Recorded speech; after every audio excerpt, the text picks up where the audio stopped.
a condition that comes with a deep distorted perception. People in their own minds have given milestones to people who have sickle cell disease. All because of an abnormal red blood cell. The red blood cells assume a sickle cell shape, a sickling shape, and this sickling shape reduces the ability of the red blood cells with that hemoglobin to carry oxygen in the blood. The interminable, excruciating pain from this makes sufferers wish for death. It's better I die, so that at least the pains will be okay. A decision by parents with sickle cell produces this result. So remember, having only one child with sickle cell disease will deplete the love you enjoyed, and you would never be at ease. My name is Seth Kwame Boateng. In today's edition of Hotline, I will take you on a journey to some of Ghana's remote areas where sickle cell disease, a medical condition, is being treated with a no more superstition. I will tell you about the life smoking of humans and many torturous treatments given to sufferers of sickle cell disease and how all these do not work.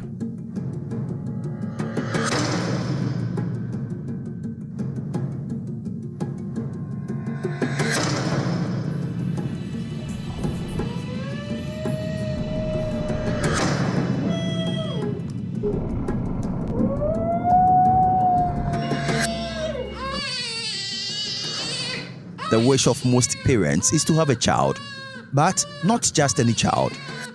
They always look forward to having children who are strong and healthy. They simply can't wait to see them grow and play with them. Parents again have one dream: to see their children grow to become responsible adults. But just one decision can turn all these dreams into a mirage and unleash endless pain and sorrow. Joel Benji Faniyan is a product of such a decision by his parents. Both parents had the sickle cell trait.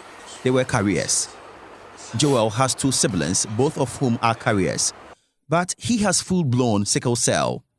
He is 11 years. By definition, it's any disease in which two abnormal hemoglobin molecules. Private medical doctor Dr. Abdullahi Abukari Naktoma has been treating sickle cell patients for a long time. To have sickle cell disease, you have two abnormal hemoglobin molecules.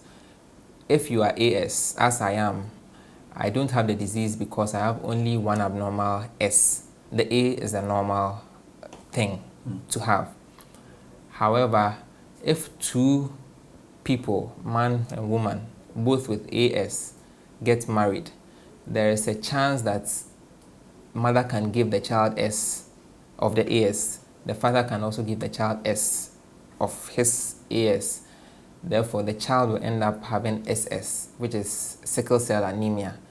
And in other words, both parents will be normal, like I am, and unfortunately, the child will have the disease. In the case of Joel, his condition graduated to a level where at the tender age of 11, he has suffered a stroke.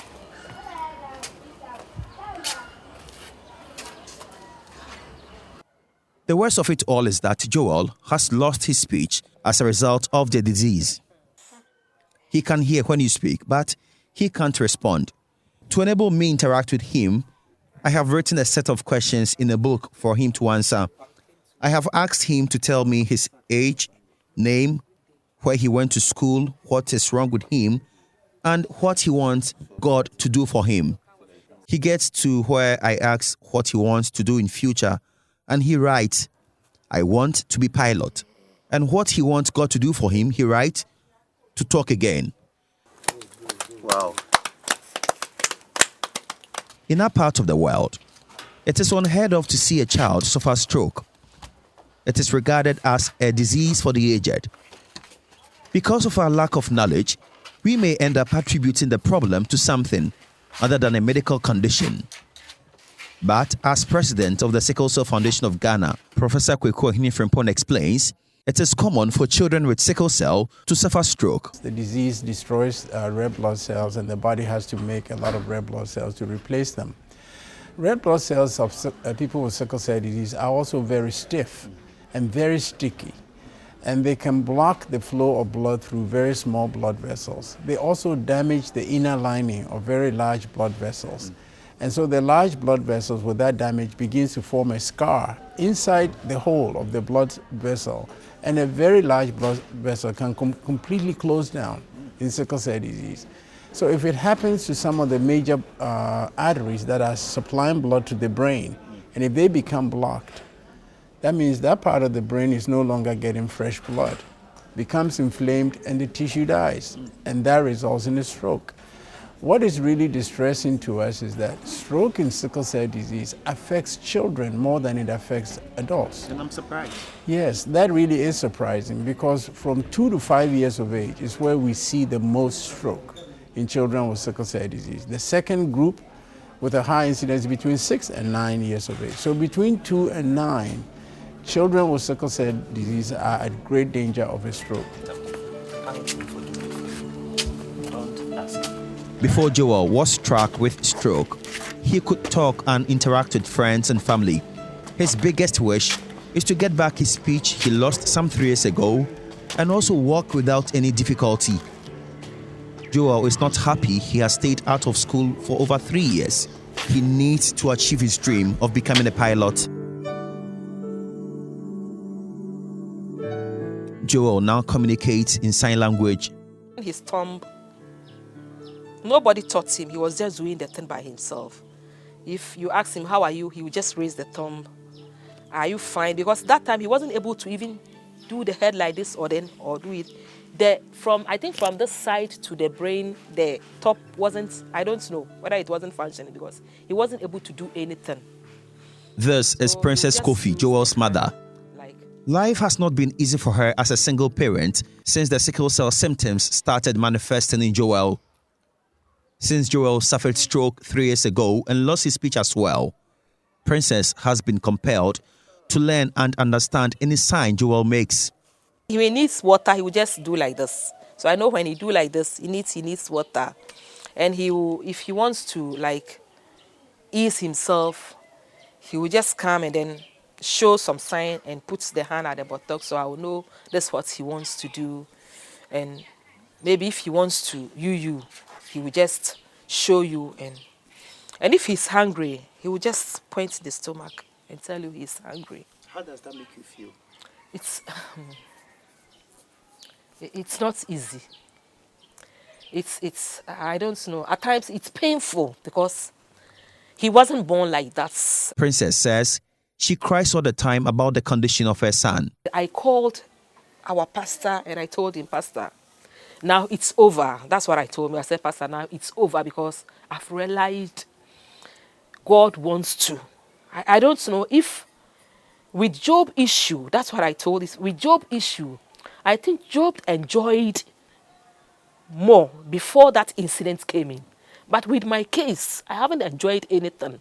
I've just started life. So why should this happen to me?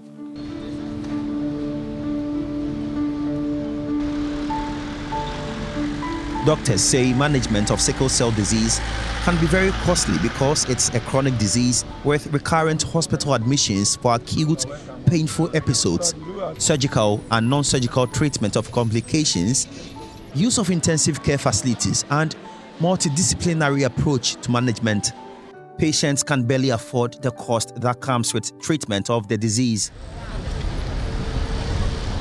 At the Tema General Hospital, doctors had met some sickle cell patients who have difficulties paying their bills end up being detained at the hospital.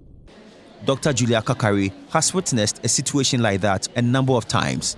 My first patient was this young girl who developed a dead fetus, and then later on she had so many complications. Dead fetus, what does that mean? Like she gave birth to a dead baby, okay. Yes. So afterwards, she went through so much, her bills. She ended up having heart failure. We had to call the medics to come and assess her. And every day I would go and then she'd just be crying to me that she doesn't have money. I should just let her go. She prefers to just go and then whatever happens would happen. she just can't afford the bills. But then we couldn't also risk it. So after she even got better, she had to stay for so long, you know, trying to get money to pay her bills for the blood that we transfused for her. It was terrible.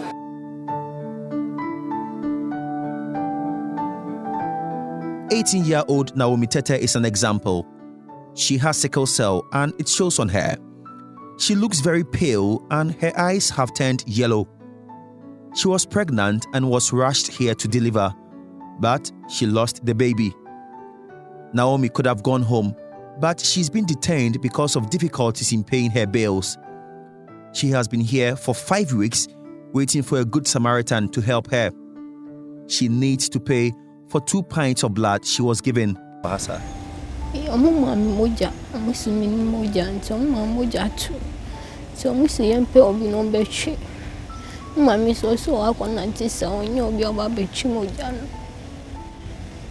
I'm living by na mosquito. Auntie, me see me in da na me so na me pack me na omude me call. Baby, a doctor no be friend mo. Na ho de hoye. But mu so mo je pan nti o se o che na me friend ma me number. Nti de bia be da ha mo je mpa na se ne nko a. A cho de bia last number down so sa no mo yi me nyama ni go abonti. Adentia. Nana, what the car na? Na mujan. In the case of Joel, he goes on admission at least once every month since he was diagnosed of having sickle cell at age 3. This goes with the purchase of some of the most expensive drugs one can get. Unfortunately for him, his mother has been fired because she's always out of work taking care of Joel. With Princess losing her job, how does Joel survive, especially when he has a crisis? My bones would ache whenever the weather was cold. My eyes turned amber, time without number. I was absent frequently for days, so I dreaded seeing my teacher's face. The World Health Organization has noted that sickle cell disease has major social and economic implications for affected children as well as the family. Recurrent sickle cell crises interfere with the patient's life, especially with regard to education, work, and psychosocial development. Joel's condition has reached a level where only divine intervention can help him regain his speech and to also continue his education to become a pilot. Professor Kweku Henifrimpong explains it is because a part of Joel's brain is damaged. The part of the brain that controls the movement of his tongue, the movement of his voice, vocal cords, everything, has suffered a stroke. So that boy, I know who you're talking about. He hears everything you're saying. He understands it. He's quite expressive with his face and everything, but he cannot speak.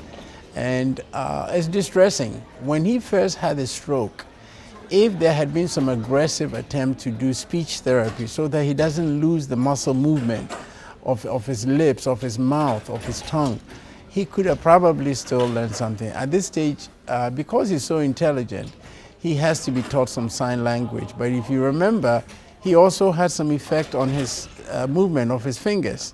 He lost that too. So it's going to be difficult for him to make sign language in a way that everybody else can make. So here's a child whose brain may be functioning well, but part of it got damaged because of sickle cell disease. And now the chance of him getting educated is almost nil because we don't have that kind of specialized educational training for children who have special needs. And so his future is not looking very good. Joel is one of about 300,000 children born with this inherited blood disorder in the world every year. That's according to the World Health Organization. More than 200,000 of these children with sickle cell anemia are in Africa. Some studies say the disease is very common among those whose ancestors came from sub-Saharan Africa. Professor Henifrimpong confirms in Ghana, over 15,000 people are born with this disease annually. We know quite accurately that around 2% of babies born in Ghana have sickle cell disease.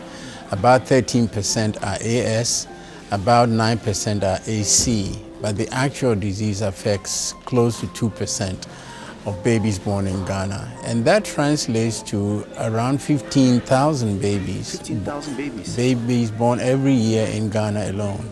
With the disease? With the disease. These are children who need care, and we know that especially those in the rural areas, by 5 years of age, we expect that around 50 to 90% of them would have died already.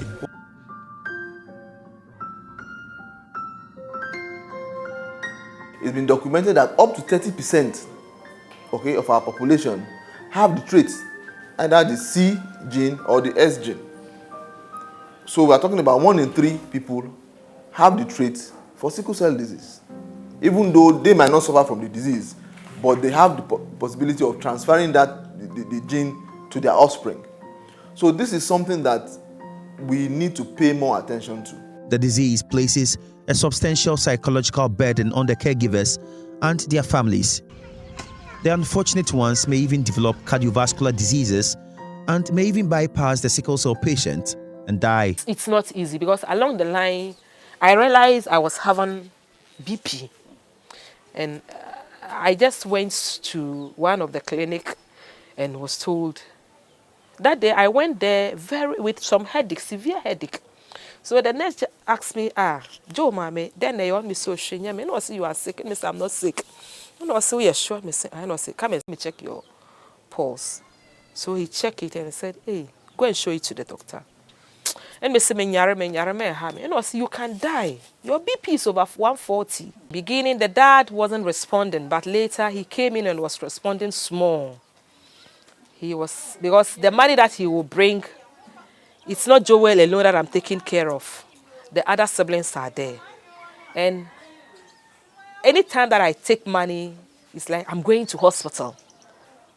So it's like when the money comes, it's on our agenda, on drugs. A supportive spouse is highly needed to enable parents with a sickle cell child go through the numerous difficulties. Men don't easily show their emotions from the beginning. But at a point, the way he would stop everything and cling on to the child, you could tell he had fears. He was afraid. 39-year-old Audrey Agua is a mother of 2. Her 3-year-old daughter has sickle cell.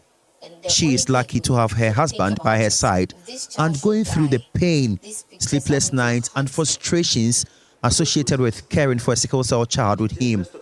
Being childless for many years after marriage, Audrey and her husband opted for one of the assisted reproductive technologies called in vitro fertilization, which is the process by which an egg is fertilized by the sperm outside the body.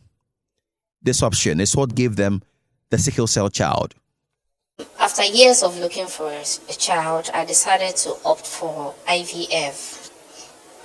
But I was specific with my demand because I have people with sickle cell in my extended family, and it's just ugly when they are suffering. So I specifically asked that in crossing, I don't want to end up with a sickle cell child. Of course, there were extra services I had to pay for to get to that point. But when I had a baby, she was fine for the first 6 months. After that, her weight started to drop on her chart. So I was alarmed, and I told the healthcare service provider what I had noticed. But, well, there was a bit of familiarity, so she attributed it to the father being petite, and therefore the child could grow in that pattern. That was, however, not the case. It was the sickle cell disease which had rather started manifesting. So the over 50,000 cedis, or the about $12,500 they paid for the in vitro fertilization, got them a child with a condition they tried hard to avoid. Audrey cries when she remembers when the doctor broke the news to them. In front of lots of patients with nursing students and doctors behind him, he just started. When you people are going to get married and you're advised to check your blood, you don't do. Then you bring sick babies to the world who die early. This baby can die anytime. there are a lot of things you have to do, so we'll have to talk about it later. Oh, so he told you? Yes. How did you feel? I started having sharp headache. Very uncomfortable. I started to sweat. Feeling sick all of a sudden. I didn't know what to do, so I started to cry. I cried endlessly. A proper counseling to prepare the minds of parents is needed ahead of such a breaking news. Misconceptions about the disease are rife, as nurse coordinator for the National Newborn Screening Program, Mary Lamte, tells me. There's times that people have walked into our offices, we have given them their results, told them this baby has sickle cell disease, and they have completely broken down in tears. My colleague had, an encounter where a woman actually in her attempt to, contain the situation, held her and almost tore her uniform. So this is not a news that people, take so easily. And it is so because of the misconceptions that people have and this thinking that also, after all, their child will die. And that is what we want to disabuse people's minds about. In the case of Audrey, her worst fear was confirmed. At this point, what every mother, especially those who struggled and spent fortunes looking for a child, will think about is the possibility of losing that child. My business got destroyed in the process. I had to shut down. I ran out of money. I couldn't access quality health care for her. Yes, parents with sickle cell children are suffering. Mothers are, however, suffering the most. Some fathers are running away from their children who have sickle cell. Marriages are breaking down as a result. Madam Mary Lamte has seen a number of such situations. There was a media person who walked in here, and the wife is also in media. He said, if my wife has a baby, and the baby turns out to be, because he said he didn't know, it was I think months into their marriage that he got to know that he is AS, and the wife is also AS. So he said to me, he said, Madam, if my wife has a baby, whether the baby is tested or identified to have sickle cell disease or not, I will not continue this marriage because I am likely to have a child who has sickle cell disease. Lo and behold, the child turned out to be SS. He's walked out of the marriage and left the baby with the girl. He's walked out of the marriage. Audrey is fortunate to have had her husband always by her side. At least once every month, their child gets crisis and goes on admission. She even got paralyzed at a point. She's lucky to have had better treatment because her condition was diagnosed at an early stage. The World Health Organization says sickle cell prevalence rate is between 20 and 30% in countries like Cameroon, Republic of Congo, Gabon, Nigeria, and of course Ghana. Some statistics suggest as much as 176,000 people died from sickle cell in 2013 alone. Currently have about 25,500 patients registered here since 1974, where this place was established. Meet Dr. Edigongon Olayami, director of the Ghana Institute of Clinical Genetics, popularly called the Kolebu Sickle Cell Clinic. Scores of sickle cell patients are rushed to this facility on a daily basis. At least every day, 50 of these patients visit this sickle cell clinic. Sadly, they are unable to continue their visit as required. Things are becoming more and more expensive. We try to get our patients on NHIS. There was a time that about 80% of our patients had NHIS, okay? And we could get basic drugs, okay, antibiotics, anti-malarials, some vitamin tablets and all that for them, folic acid for their care.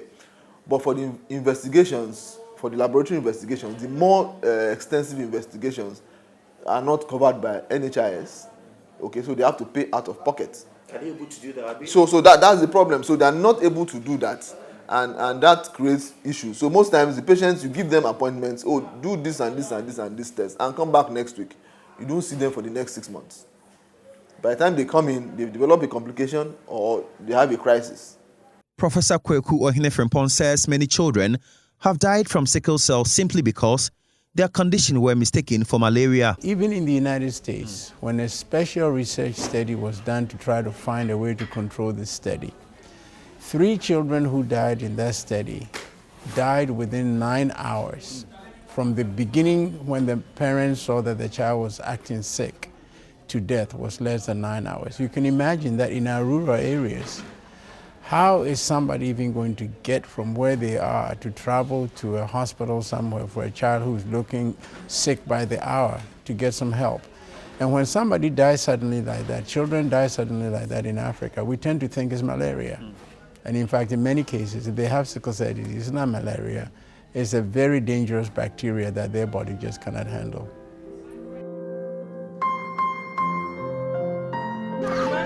And in rural areas where there is minimum or no education on the sickle cell disease, the death rate will be high. In their quest to soothe the pain that comes with the disease, patients in some of these rural areas are made to drink all kinds of concoctions which go with some sacrifices.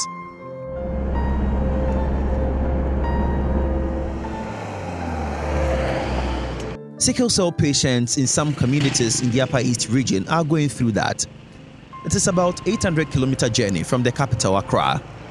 I head there to understand why, though sickle cell is a purely medical condition, in some of these communities, it is rather believed to be a spiritual one, which must be dealt with the spiritual way.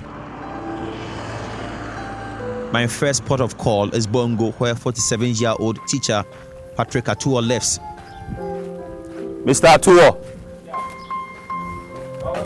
Thank you.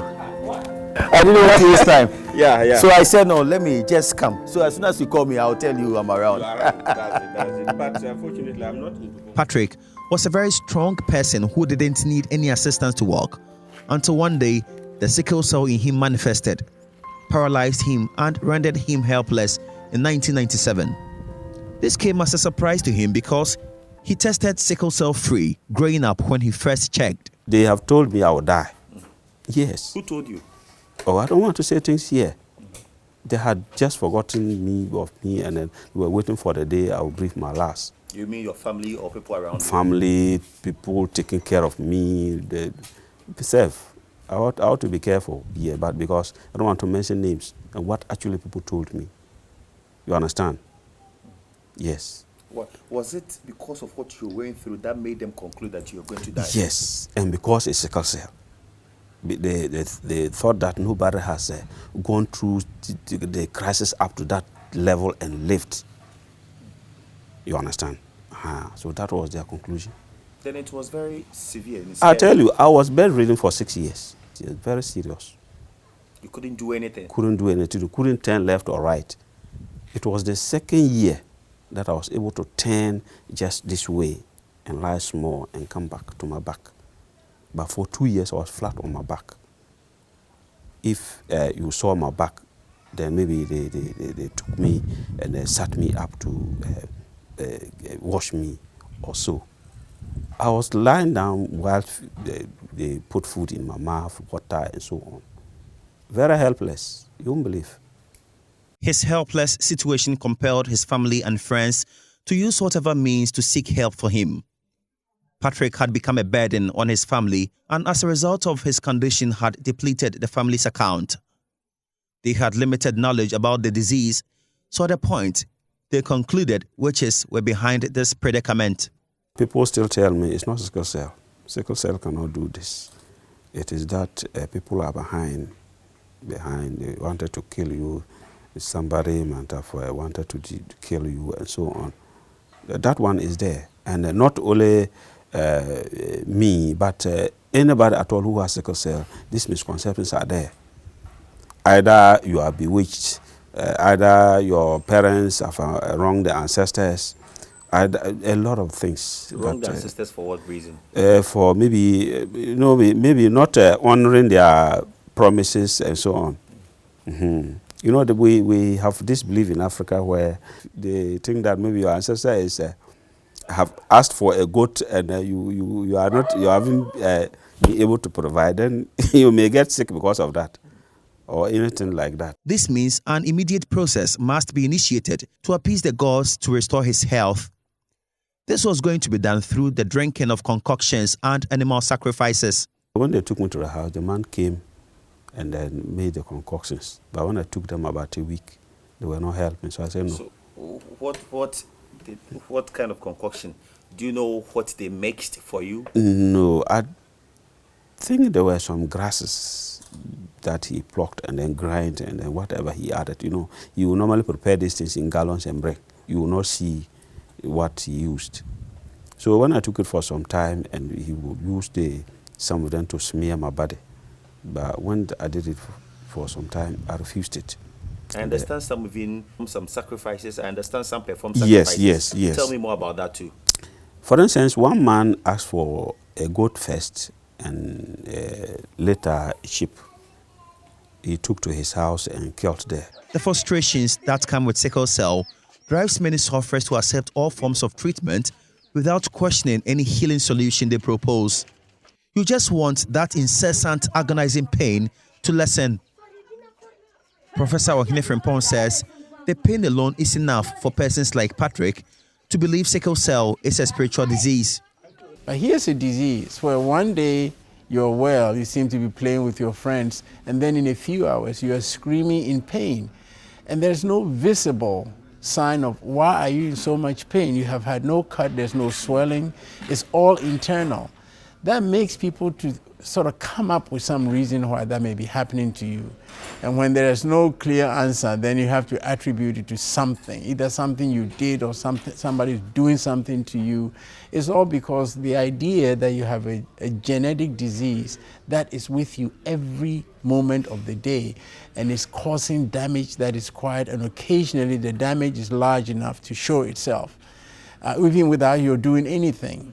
And so I think that just not understanding how the disease works make people just wonder, what did I do to bring on the pain today? And when yesterday I was so fine, and then a week from now I may be fine. So people want to ascribe some reason to it.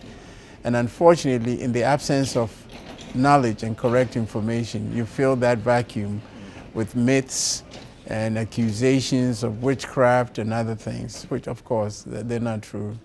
The sickle cell disease keeps rendering families poor. There are more and more families in this part of the Upper East region who have lost everything to the disease, from their big farmlands to their livestock. There is one of such families in Zwarungu, another village in the Upper East region. I moved there to meet 37-year-old Josiah Abuni, who has children with sickle cell. 2 out of Josiah's 5 children have sickle cell. He has been made to believe it is a punishment from the gods. They think your living is worrying some people, and they will need to punish you. And to punish you is to do something to one of your son or your daughter or your relative, so that you will feel the pace. But if they are to you yourself, it's rather your people that is feeling the pace. But they want you yourself to feel the pace. So in order to make you feel sad, they have to make sure that some of your children are not better. And that time you believed? I believe it. I believed that it's true. Because what kind of disease is that have no cure? We all know that is, but that disease is not. We went to the hospital, that is not is. But what kind of disease is that? If every day they will cry the whole day. Pains. See, so I have to believe. Josiah had no choice but to believe, because no dosage of the strongest painkiller can kill the pain, as Dr. Julia Kakari of the Tema General Hospital explains. A young boy, I think he's a frequent patient, so most of the nurses knew him, and he came with severe pain. God, we had to give him iron pethidine. It wasn't enough. He was begging for even more. And we were even scared that she become addicted to it. At a point, I think she even knew, he even knew what that drug was. So he kept on asking me for it, even though we had diclofenac and other medications. But then he knew that was a drug that really released him of the pain. The iron pethidine is a very strong analgesic, but that wasn't even enough for him. Wow. Yeah, so the pain is serious. Orthopedic surgeon at the Konfanochi Teaching Hospital, Dr. Vincent Ativo, says lack of blood circulation is usually the cause of the pain. Due to reduction in the blood supply to the bone, the joints, and many other organs in the body, like the kidney, the liver, the brain. That's the commonest cause of admission in sickle cell disease patients. So in Zuarungu, where Josiah's children, 6-year-old Emmanuel Abuni and 15-year-old Jonas Abuni with sickle cell are, only witches or the gods can inflict this kind of pain as a form of punishment. They said they have taken him to where they are cooking, and then they put the soul under the stones. So whenever they are cooking and then the stone becomes heat, it's there that the body also becomes heat and feel the pains. That's what they told me. So I believe it. Because any time at all, when they treat it for some time, it will come back. When I buy painkillers for some time, it will come back. So I just believe that it's because of the witches, that is witch hunting me. A crude means to reverse the curses and appease the gods, and to also tie the hands of these so-called witches from inflicting further pains is then activated. The process, as Josiah narrates, is very painful. They cut the joints where the person is feeling the pains, and insert some medicine there, so that the medicine will kill the pains, and then they'll kill a fowl to replace what the witch have used in giving that disease. So that's what they did. So So even if you look at here, you see that there are some cuts all over. Yes, that's where they put the medicine inside to kill the pains. Yes, that's what the medicine did. And I understand at times they apply black medicine. Black medicine. Yes. And did that make him better? For some time, if they do that for a month time, you see that he will feeling better small, but it will not keep long. It will come back again. Yes. Did they do anything in connection with fire? I'm told sometimes. Yes. After cutting this, they'll put some herbs in a spoiled bowl, and then they'll burn it so that the smoke will be going towards that area to make that place warm. So after that, the baby? No, you hold the baby. You, the parent, will hold the baby, and then the heat will be hitting that area for some time. After that, they will use that what is burnt as medicine, grind it, and then apply. What do they use to cut? Blades. You guys buy a new blade and then cut. Wow. They have to cut so that blood will come. If there is no blood, they can't apply the medicine. So they have to cut, make sure that blood is pushing out so that they'll put the medicine inside. In circumstances where there is no blade, the spiritualist breaks a stone and uses the sharpest edge to cut the patient to continue the process. Josiah's children, who have gone through these torturous processes, look very pale. It is obvious they are not well. Professor Ohene Frimpong says there's a reason why they look that pale. Their blood count is low. You know, typically when you want to see whether somebody is anemic, people will sort of peer and look at the red part of your inner part of your eye, and if it looks pale, it means your blood count may be low. Most people with healthy blood have hemoglobins that are between around 12 for women and maybe around 14, 15 for men. And for children from 6 months going, the HB will be about 12. Most sickle cell patients, particularly the ones with the severe forms such as SS, their HB levels are around 7. So their blood is thin, and that is what gives them the general paleness. It's because their blood is low. It's about half what it should be.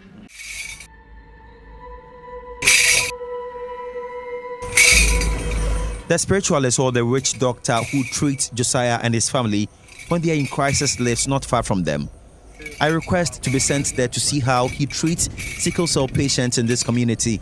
Zuarungu in the Upper East region of Ghana is where I am located now. We have quite a number of sickle cell patients in this very community. especially children.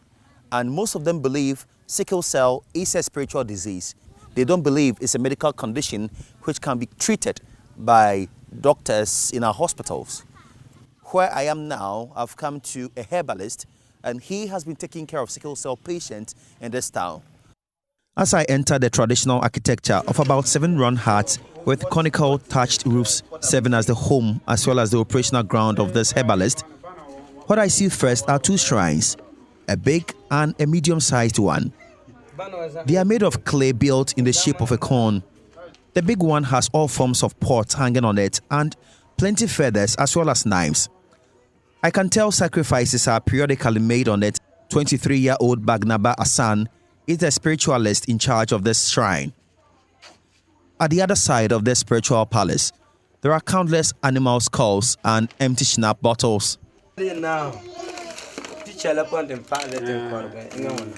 This is a skull of a cow. Can I touch it? That someone came and slaughtered for the gods. This is another cow. Wow.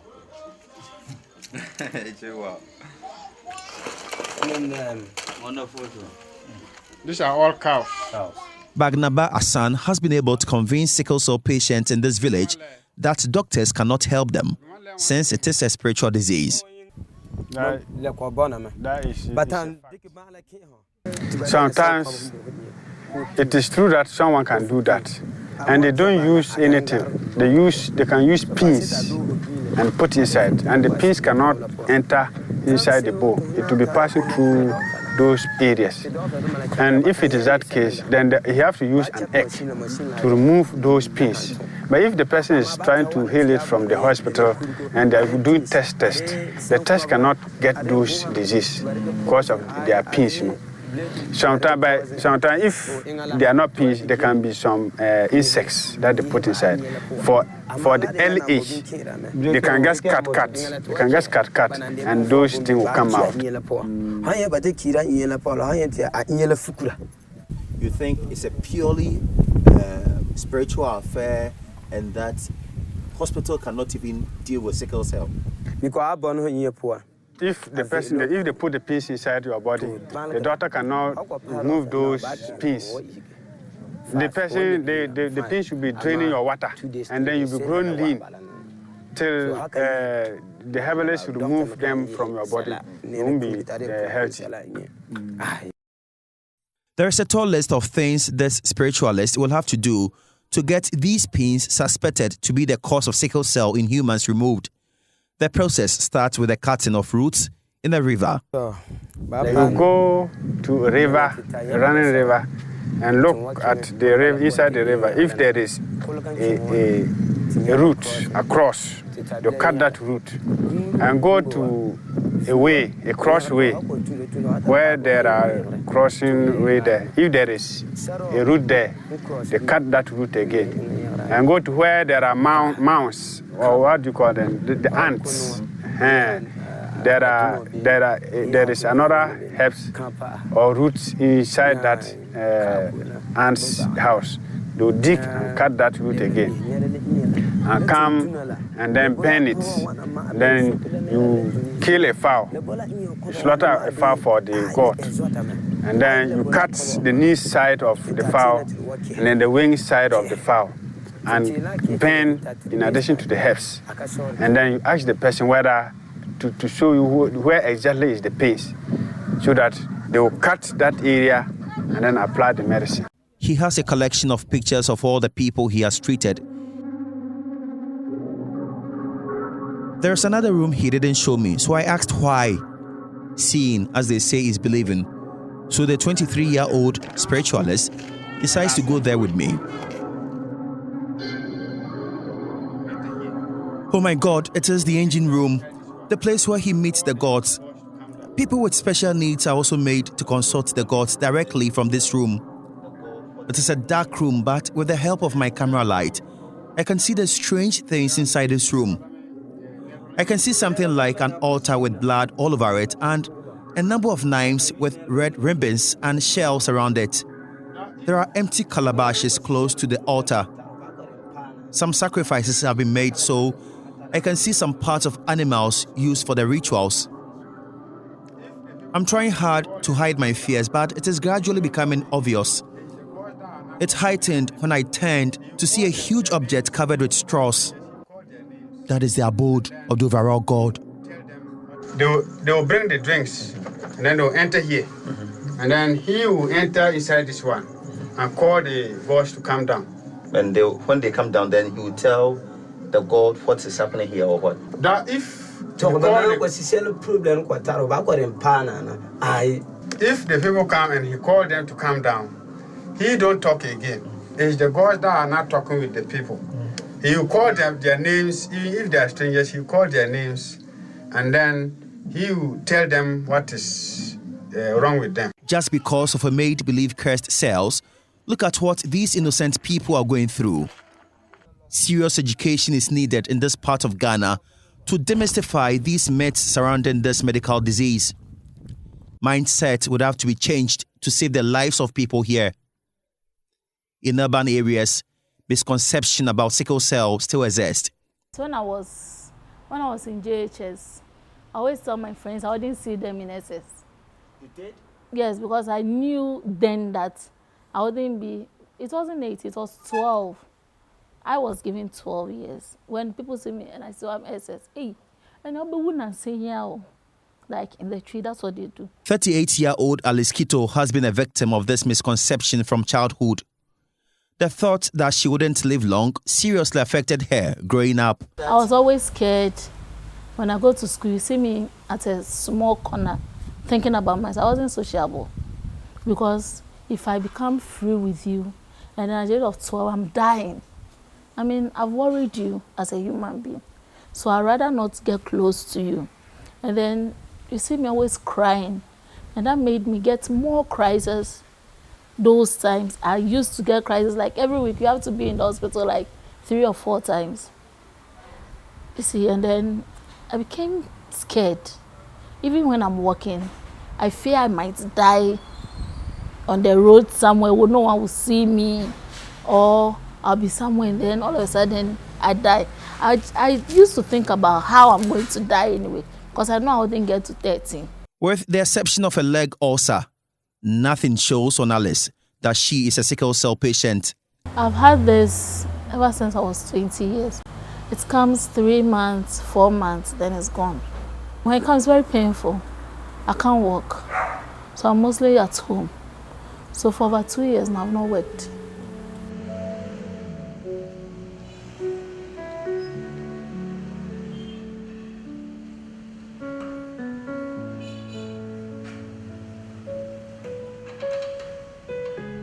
An area that may get a slight little cut just from walking around a little barefoot or wearing slippers, and you just pass a table and a corner nicks you. In anybody, that will heal in just a day or two. But if you don't have enough blood supply in your skin, then the white blood cells that should go there and fight any infection that come in there are no longer able to get there because there's not enough blood supply there. So the germ that got into that little cut from our skin, we all have little germs on our skin, begins to grow. And a small cut begins to become a sore and a larger sore, and it just don't heal. There are people with these ulcers that have had them for more than 20 years that haven't healed. And you see people walking around, they're limping as if there's something wrong with their knees and other things. But you look at their ankle and you see that they have a very large ulcer that hasn't healed. It's another complication of sickle cell disease. That's very distressing. Parents with sickle cell children take consolation in the experiences of persons like Alice and have vowed to do all they can to ensure their sickle cell children survive. Audrey, a mother with a 3-year-old daughter with a disease, is an example. You want a child. It has cost you to have the child. But there's a problem. And the child is here now. You will solve the problem and not to think of what is gone. That was my mind. So I would even pay more to get a solution for her than to think of what I had spent already. And this is very possible because others have survived, and there are real examples. Sickle cell is no longer a threat, according to Dr. Seth Kwame Boateng, a medical doctor at Ghana's premier hospital, the Kolebu Teaching Hospital. How she survived the disease from childhood through to medical school is a miracle. She fought the disease with much courage and determination. In the past, people did not live long with this condition, just like every other thing in medicine, just like the treatment of infections, the use of antibiotics. But as we've progressed in medicine, now diagnosis is much earlier. So you get to know that a person has sickle cell disease much earlier in their life, and then they begin to receive adequate care. Because most of the survival with sickle cell disease has to do with management. So you are diagnosed early, you know a lot of things to do to prevent crises. So I'm talking about taking routine medication, having reviews, preventing cold, preventing infections, several things. So with those, you reduce the incidence of crises. And then also, currently, diagnostic procedures have also improved significantly. So that, for example, at the time when I was diagnosed with avascular necrosis, that was because I had an MRI available. So then you don't have to go to the end where, for example, the head of femur is off before you can step in. Currently, you can diagnose things earlier, step in earlier, and then try to manage it. So I believe it's just more education, more knowledge, and then better care for patients. More people are perishing for lack of knowledge, and Dr. Sefako Enambankas is not happy with that. She believes education on the disease must be stepped up to save more lives. Dr. Bankas has started an organization called Sickle Life, trying to use that to educate people that sickle cell disease is not a death sentence.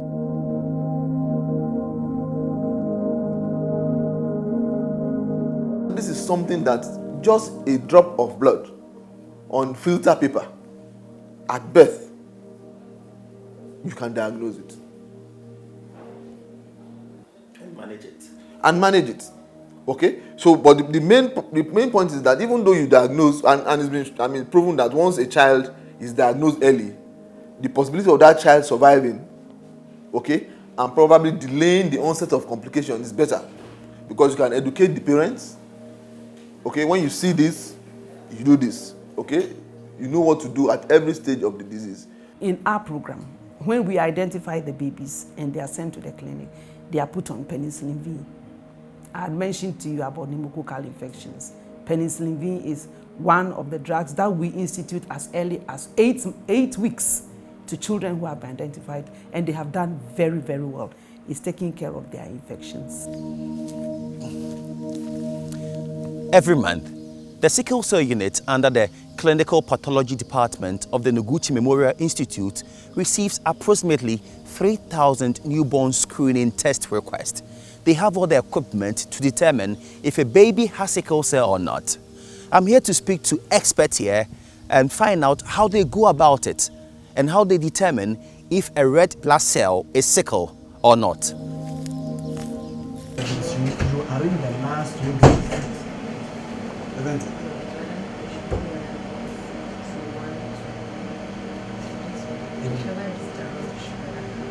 So you're sorting out. I meet a team of laboratory technicians in charge of the screening in a very cold room surrounded by sophisticated machines used for the screening. There are piles of filter papers with drops of blood on them. In the overall white lab coat, these technicians are sorting them out to screen. Abbas Adam leads the team today. The blood is on a filter paper, now dried. Yeah. We need the blood in the liquid form. So we are going to bring it back to the liquid form. Okay. Yes. So we have a punch here, a device here that we use to punch the blood on the paper. Okay. So first of all, label. This is our tray. This is where we are going to punch the blood of the individual babies into. Okay. This tray has wells or holes. So I pick my first form. It goes into well number 1 and label number 1. The punch is 2. We can use any one. So I punch 2 discs of the blood. Then it goes well number 1. And that is enough? That's enough for the test. So now I'm adding HB elution solution. What does it do? The blood sample is on a paper, it's dried. Okay. So I need to add this solution to rinse so that it will dissolve the blood from the paper. Okay. So and it will not change anything about the blood? No, it will not change anything about the blood. It will only dissolve the blood into liquid. Okay. That's all. So this is the gel. It is in a pack. It's called Agarose IEF gel. That is iso electrofocusing gel. Yes. What does it do? So this is the medium on which we are going to put our blood to run. Sample templates. It's called sample templates. Sample templates. Okay. Okay. See that it has holes or wells. Yeah. Yes. Numbered from 1 to 36. So I will need, since my total samples are 66, I will need about 2 of it. Yeah. So I technically place it on my gel. Right. So now I've placed my sample template on the gel. So next, I'm going to apply the blood samples onto the gel. One by one? One by one. Okay. Even give me the water in the beaker. Push this one down. Put this one over there. Okay.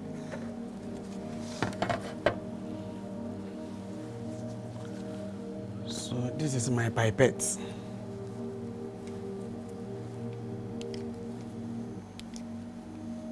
That will help me to dispense this is ordinary water used to rinse my pipette. Okay. So I pick number 1 into well number 1. It is a very long and winding process, but after everything, these are the results they produced. So now we can see that the gel is actually dried. We now move on to read the results on our gel. Okay. Each hemoglobin has now become a band. Okay. The F, the S, and the E. We normally call the thicker one first. Okay. So the F. So the F, A, S. Yes. So this result will be what? F, E, S. Okay. And the F will go. And the F will go. Okay. So the baby will be AS. AS. Okay. So we'll be carrying the S. So it will be a trait. Okay. Now, the one following, we have the F and the A. Yeah. Then next is also what? F and the A. So FA, FA, FA. The baby is A. Yes. So finally, the baby is expected to be A. Okay. A blend of good and bad news today. Some lucky babies have been confirmed sickle cell free. Certainly a good news for their parents. Those tested AS are also all right, but those with SS are going to live with the disease for the rest of their life. This was highly preventable, according to nurse coordinator for the National Newborn Screening Program, Mary Lamte. One thing that you can do if you want to avoid children who have sickle cell disease is knowing your status. If you know your status and you met a beloved or somebody who is interested in you, then you must be interested in knowing the person's status. Because as I said, we know that people who have sickle cell traits, AS, or have a hemoglobin C trait, which is AC, are likely to make babies who have sickle cell disease. I would say that people should be interested and as early as they can find out what their status is. As a counselor, it is not my responsibility to stop people who have, known themselves, have walked in love and didn't know until maybe a point where they were just about to marry, getting to know that they have this, to ask them to stop. But I can give them the information, and based on the information that I give to them, they decide whether they want to go ahead or not. It's not easy living with sickle cell. It's so painful that you wish the part that is paining you, just cut it off so that you'll be okay. That is your mind.